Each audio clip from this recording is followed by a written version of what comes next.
Bonjour. Après plusieurs débats où je devais justifier de ma foi, euh, j'ai un peu compris ou cerné des points importants qu'on peut, qu'on peut justifier aux autres assez facilement. Pourquoi je suis chrétien? Donc, je mets le débat de côté de pourquoi être croyant, c'est-à-dire il faut croire en Dieu, bien sûr. Les athées sont fous, c'est évident. Et ça peut être le sujet d'une autre vidéo où je l'ai déjà traité, mais c'est clairement évident qu'il faut être croyant en Dieu. C'est être raisonnable, être intelligent, être sensé. Et au contraire, être athée, c'est fou. Bien. À partir de là, pourquoi être chrétien plutôt qu'une autre religion ou pourquoi pas du New Age ou être déiste, c'est-à-dire voilà, philosophiquement il y aurait un Dieu et puis c'est bien, puis voilà, c'est tout. Voilà. C'est que le christianisme se démarque énormément de toutes les autres religions. Et elle donne beaucoup de justifications précises et en fait essentielles au centre de la vie. Et c'est là mon argument principal. C'est, ok, je suis croyant, je crois en Dieu évidemment, parce que c'est lui qui a créé les choses, et ça peut rien d'être d'autre, ça s'est pas fait tout seul, c'est évident. Bien, mais après, est-ce que la situation est normale pour vous, ou au contraire elle est dramatique? Et c'est là où se situe, où se positionne le chrétien. Parce que, en général, pour les autres croyants, la situation est normale. C'est-à-dire, oui, bah Dieu, il nous a créés comme ça, c'est la vie, tout a été voulu comme ça par Dieu, c'est normal, c'est la création normale de Dieu, et voilà, c'est normal de souffrir, d'être malade, d'avoir des accidents, qu'il y ait des guerres, que tous les problèmes de la vie, toutes les difficultés du quotidien, c'est normal. Et puis c'est normal de mourir après. Voilà, c'est normal. Donc il y a deux catégories de croyants. Il y a les croyants donc pour qui la situation actuelle et historique de l'humain sur Terre est normale. C'est la vie, c'est comme ça, c'est normal. Bon. Et il y a les autres, que j'appellerais des chrétiens qui connaissent leur religion, qui sont vraiment avertis, vraiment au centre de leur religion. Pas... Et donc, pour ces chrétiens, non, la situation n'est pas normale, elle est même dramatique, et on a besoin d'un sauveur. C'est urgent, il y a le feu, au secours, j'ai besoin d'un sauveur. Bien. Et en effet, tout vrai chrétien doit être très conscient et très convaincu qu'il a besoin d'un sauveur, que sinon c'est horrible, c'est la catastrophe, il n'y a pas d'espoir. Donc tout chrétien attend vraiment que Dieu le sauve, vraiment. J'ai besoin d'un sauveur. Et donc c'est une conviction interne, mais en plus la Bible l'explique et dit pourquoi on a besoin d'un sauveur. Elle raconte le problème à l'origine. Et donc, on est dans la cohérence biblique, en disant mais oui, mais il y a eu un grave problème dès l'origine avec nos ancêtres. On est privé de la présence de Dieu. Il nous a chassés du jardin d'Éden. On est perdu là, livré à nous-mêmes. On est mortel, on est devenu mortel. Bref, le chrétien, c'est un croyant qui, contrairement aux autres, il est très conscient qu'il est perdu et mortel, qu'il a besoin d'un sauveur. Et vous voyez l'énorme différence.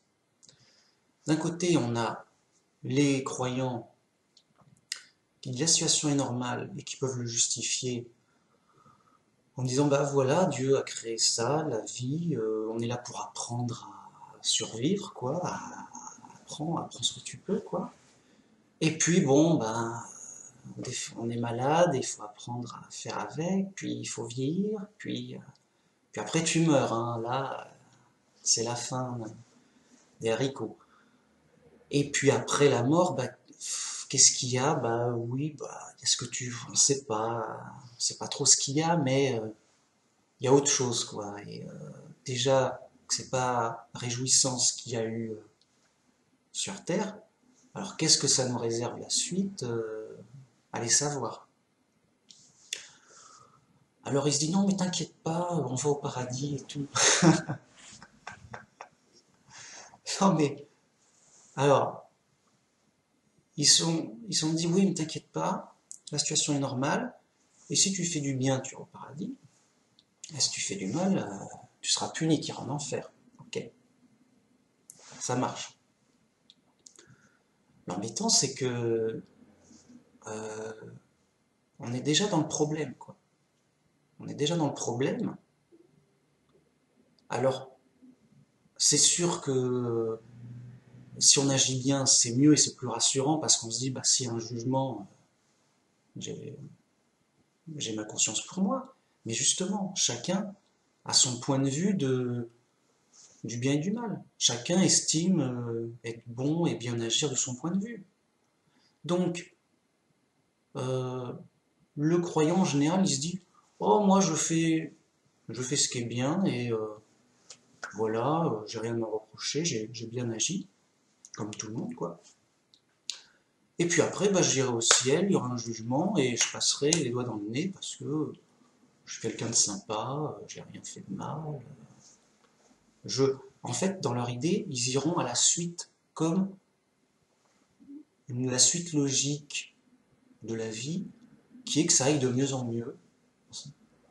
Et bon, bah, c'est juste un niveau comme dans un jeu vidéo, puis la suite, c'est ah bah t'as réussi les jeux vidéo, bah la suite ce sera pareil mais en mieux, parce que c'est la récompense quoi.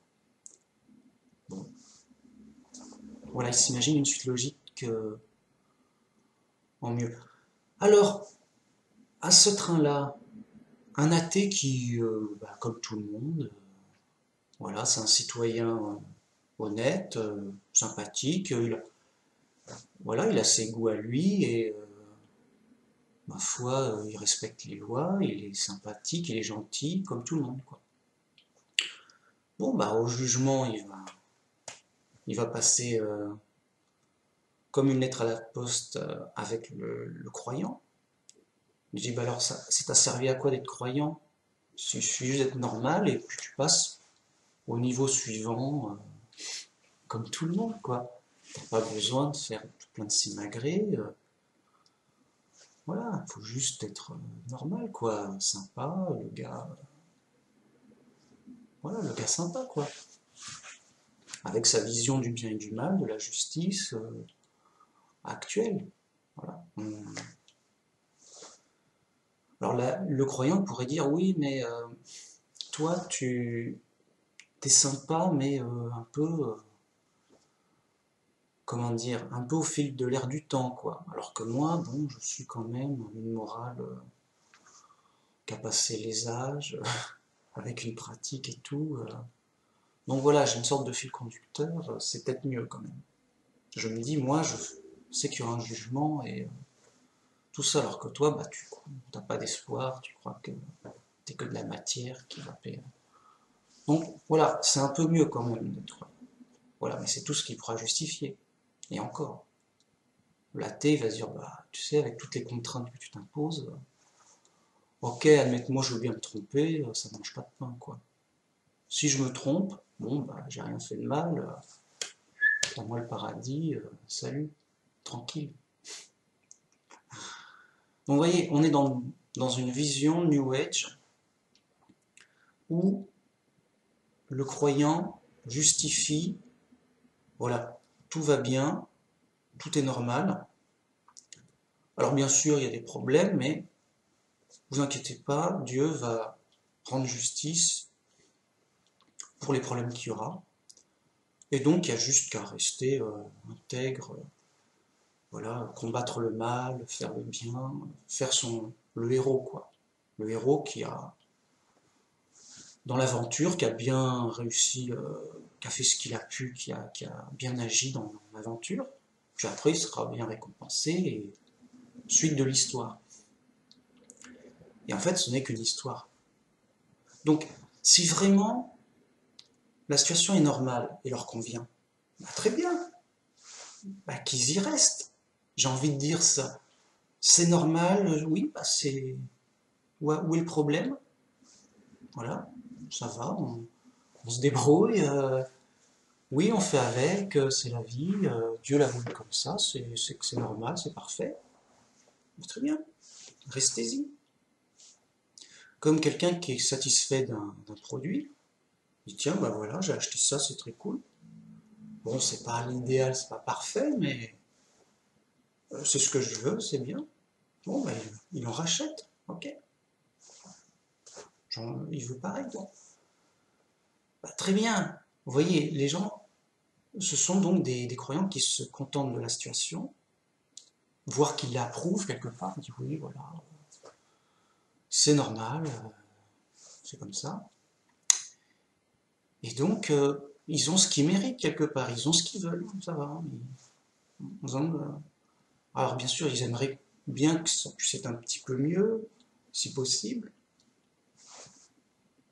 Ils disent oui, si je me débrouille bien, je vais essayer d'améliorer la situation, tout ça. Ils font leur petit bricolage, quoi, qui ne changera rien, évidemment. Personne ne va changer le monde. Donc, cette vision pas, qui est problématique en plus, parce que si on dit bah c'est normal, c'est lui qui a voulu tout ça, quelque part c'est accuser Dieu. C'est un peu comme quelqu'un qui a eu un accident, mais enfin quelqu'un qui a eu un accident, mais il revend sa voiture déglinguée à quelqu'un d'autre en disant non mais elle est normale, voilà, elle roule quoi. Donc la personne achète et croit que sa voiture est normale alors qu'elle est déglinguée vraiment. Elle roule mais tout juste, c'est juste qu'elle roule quoi. Après bon, il commence à dire ah quand même dur, c'est, je sais pas si je me fais pas arnaquer quoi parce que d'accord ça roule mais pour combien de temps hein, c'est à chaque virage je sens que c'est la fin de la voiture quoi. Donc voilà, quelque part c'est accuser Dieu, dire ah bah c'est lui le responsable, c'est lui qui a fait comme ça.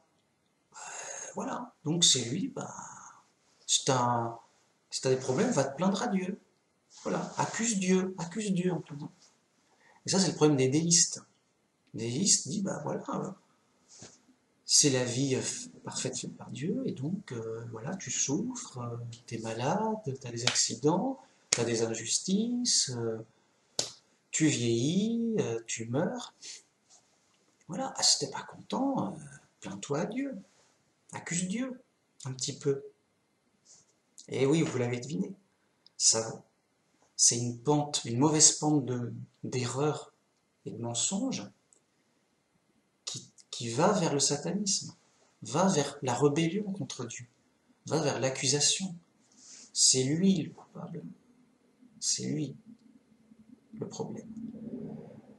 Alors, justement, en tant que chrétien, on se dit non, c'est faux, c'est faux. On se démarque de tout ça. Déjà, on dit que c'est faux en disant non, c'est pas Dieu le coupable. Le vrai coupable, il se cache. C'est le diable. Alors déjà, beaucoup de croyants divers, New Age, non, on ne croit pas au diable. Pourquoi? Parce que tout est normal, tout va bien, il n'y a pas de... Voilà, tout est clean. Alors s'il y a un petit méchant qui traîne, il se fait arrêter par la police et c'est réglé. Donc nous, on ne dit pas ça. On dit non, c'est le diable, le vrai coupable, le vrai responsable du malheur, de la perdition et de la mort.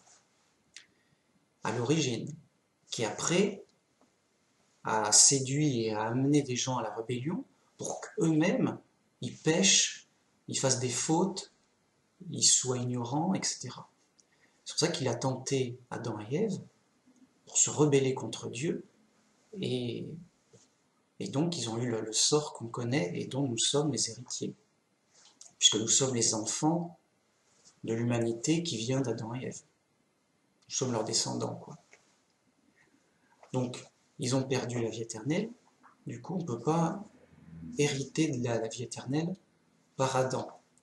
On est obligé de retrouver la vie éternelle par justement un sauveur qui sera envoyé par Dieu.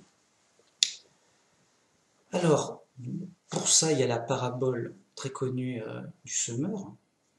Donc, quelqu'un sème un champ de blé, mais un ennemi arrive et sème de la mauvaise herbe et repart se cacher.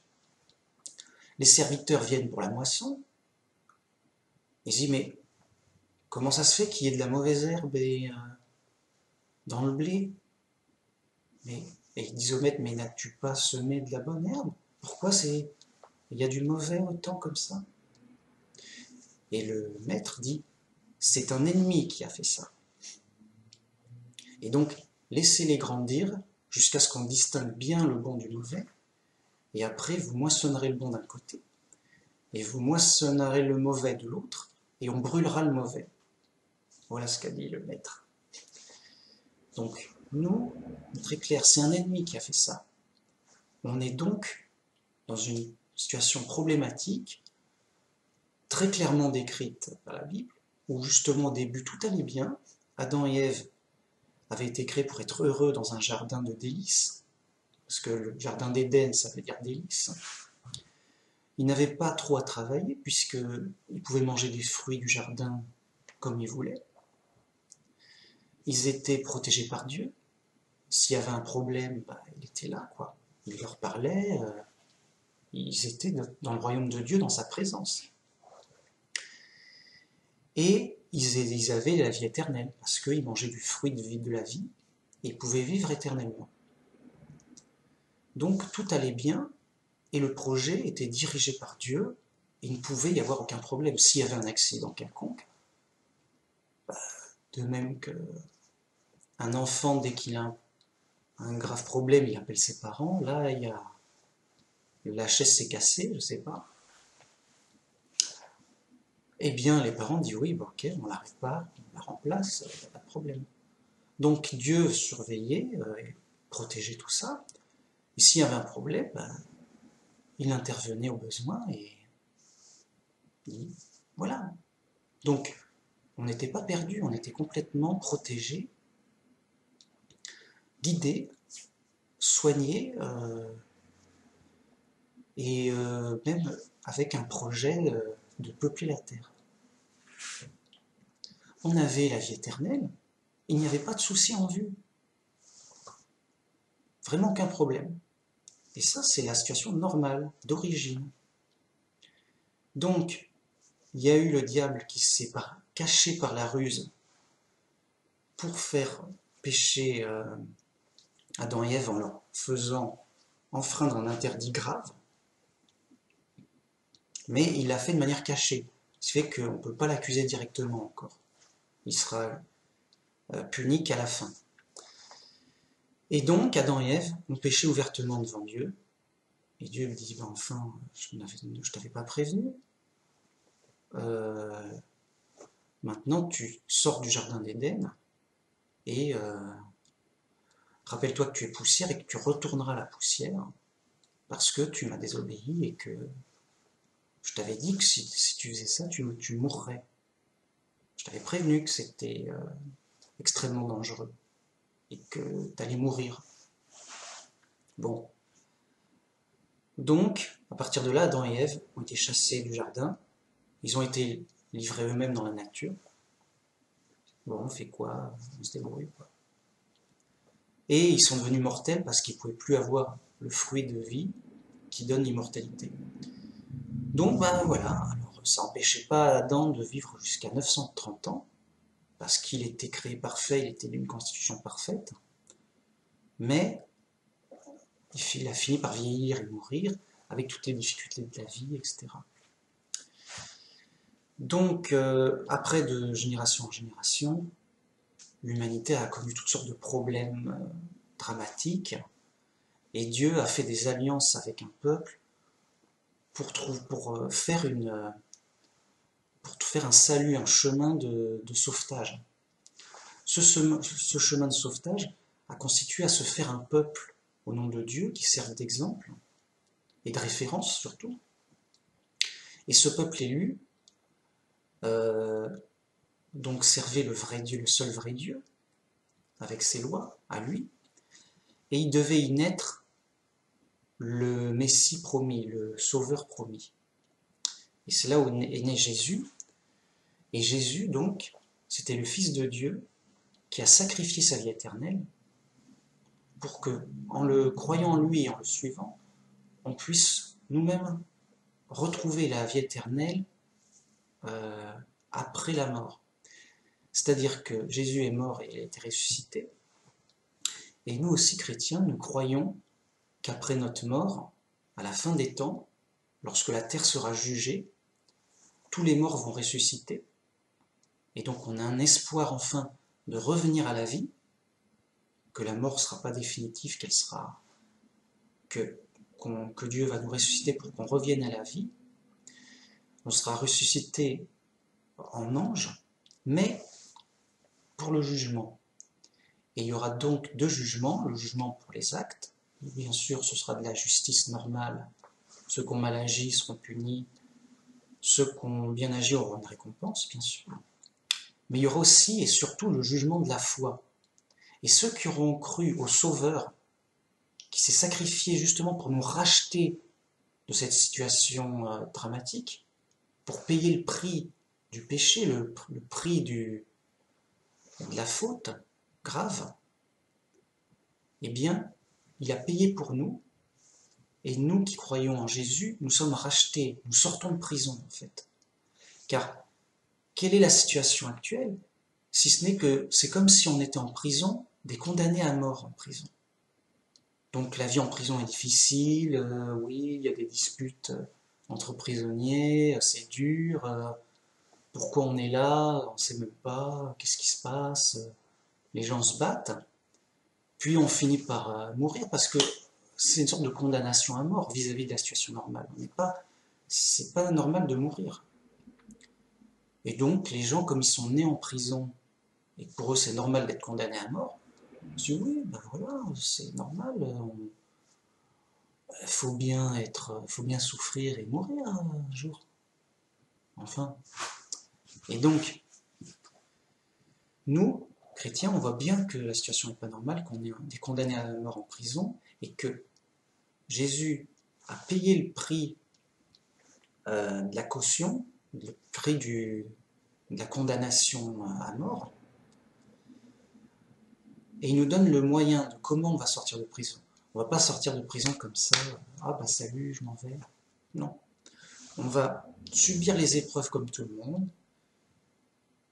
mourir comme tout le monde, mais après tout le monde sera ressuscité, et là il y aura un jugement, et là, nous, on ne sera pas détruits, justement.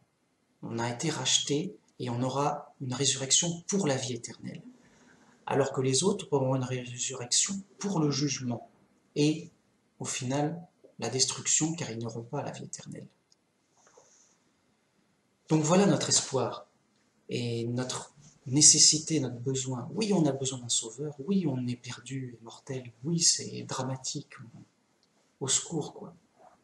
Et oui, Dieu, qui est juste et bon, répond à notre détresse en nous envoyant un sauveur, en sacrifiant son Fils unique pour nous racheter de la prison et nous faire sortir. Et donc, nous, on doit patiemment supporter les épreuves grâce à l'aide de Dieu et être guidés par Dieu pour garder la foi jusqu'à la fin, avec la pleine conviction et le plein espoir qu'on sera ressuscité et que tout ça aura été très important, car au jugement de la foi, nous chrétiens, on sera dans le livre de vie. Et on ira, à lui, il m'appartient, je l'ai racheté avec mon sacrifice, dira Jésus. Et donc, il reste ici au paradis pour la vie éternelle. Les autres, écoute, ils ne sont pas dans la liste, ils ne sont pas rachetés. Donc, on a vraiment besoin d'un sauveur, et je vous pose la question, et vous? Si pour vous la situation est normale, elle vous convient, ça va, on se débrouille, et puis on croit que après ce sera mieux, qu'on sera récompensé au paradis, que sais-je. Restez dans vos croyances. Je veux dire, puisque tout va bien, vous vous plaignez de rien. Par contre, si vous, comme moi, vous voyez bien, vous avez des yeux et des oreilles pour entendre et voir le drame qui se joue en permanence sur Terre, où les gens souffrent en permanence et meurent autour de nous et on attend que ça soit notre tour. On dit mince, mais ça va. Quand est-ce que ça va être mon tour de souffrir et de mourir? En tout cas, je ne vais pas y couper. Et donc, conscient de ce drame, conscient d'être vraiment perdu, de ne pas savoir, de mince, mais où aller, que faire, que dire, au secours, quoi, qu'est-ce qui, on ne comprend plus, on ne sait pas quoi faire, on va mourir, au secours.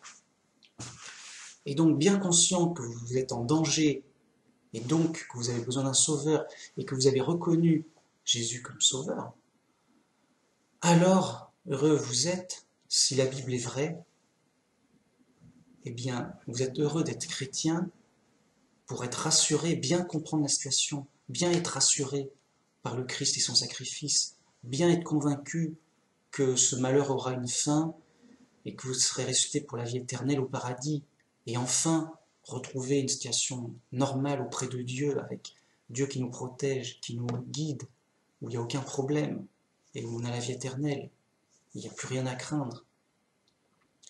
Oui, enfin, dans ce cas-là, vous justifiez pleinement d'être chrétien, et vous voyez la différence abyssale avec les autres croyants qui, ok, on a presque envie de leur dire, si Dieu vous remet sur terre pour une deuxième couche, faudra pas vous plaindre. En disant, ça te convient, la vie telle qu'elle sur terre, tiens, reprends-en encore. Et puis ça te plaît encore, pourquoi pas une troisième fois, et autant que tu veux.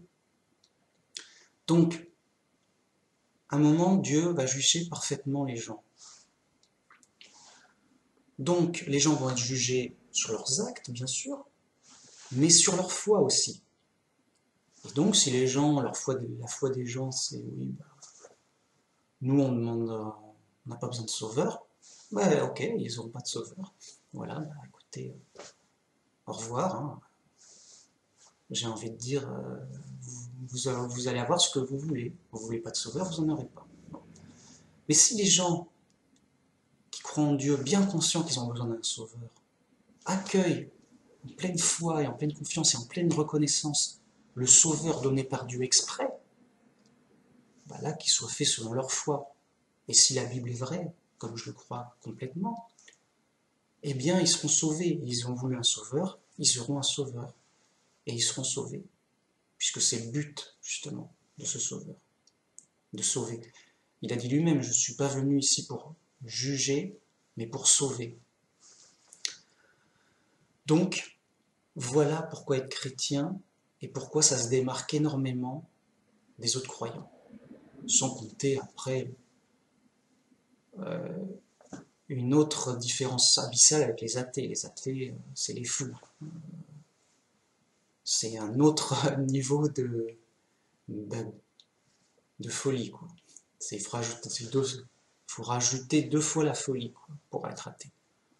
Déjà là, on s'occupe d'une fois la folie, c'est-à-dire les gens qui croient que la situation est normale et que ça suit son train de vie tranquille. Et que Dieu, voilà, tout va bien, il gère les choses normalement, dans le sens, c'est prévu, circuler, quoi, il n'y a rien à voir. Donc voilà ma justification complète. Et pourquoi j'invite tout le monde à être chrétien et à revenir à la Bible simple, pour bien comprendre la Bible et à avoir foi dans le vrai message de la Bible, bien sûr. Mais aussi pour avoir une relation personnelle avec Dieu profonde, dans son sens profond, parce qu'on est réconcilié avec Dieu grâce à Jésus. Dieu nous a envoyé une solution, on ne l'a pas refusée, au contraire, on l'a acceptée. Alors que ceux qui ont rejeté la solution envoyée par Dieu, c'est Dieu qu'ils ont rejeté. Parce que Jésus le dit bien, celui qui me rejette, rejette le Père aussi. Celui qui n'a pas le Fils n'a pas le Père, mais celui qui a le Fils a le Père.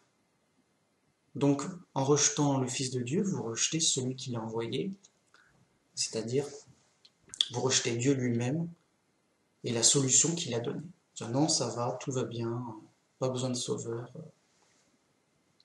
à d'autres. Ok, vous serez jugé en conséquence. Voilà pourquoi c'est un besoin urgent, impérieux, ancré sur le réel, sur la situation réelle, concrète, actuelle, qu'on observe, qu'on comprend autour de nous. On voit bien la situation. C'est vraiment, être chrétien, c'est vraiment être très raisonnable, très rationnel, très concret, très vrai. C'est très, voilà, très conscient de la réalité même des choses, de la vie, de soi, des autres, de notre environnement. C'est vraiment bien tout comprendre de la réalité. Après, c'est des niveaux de folie de ne pas être chrétien. Et plus moins on est chrétien, plus on est fou. Plus on est dans des idées bizarres, New Age, toutes sortes d'influences, de fausses influences, voire la folie complète et totale qui est l'athéisme. Où là, il n'y a plus rien à... Le gars, il croit qu'il est de la matière qui parle, quoi. C'est bon, il a perdu ses esprits, quoi. Il ne veut plus grand chose, quoi, pour lui. Bien, merci beaucoup, et au revoir.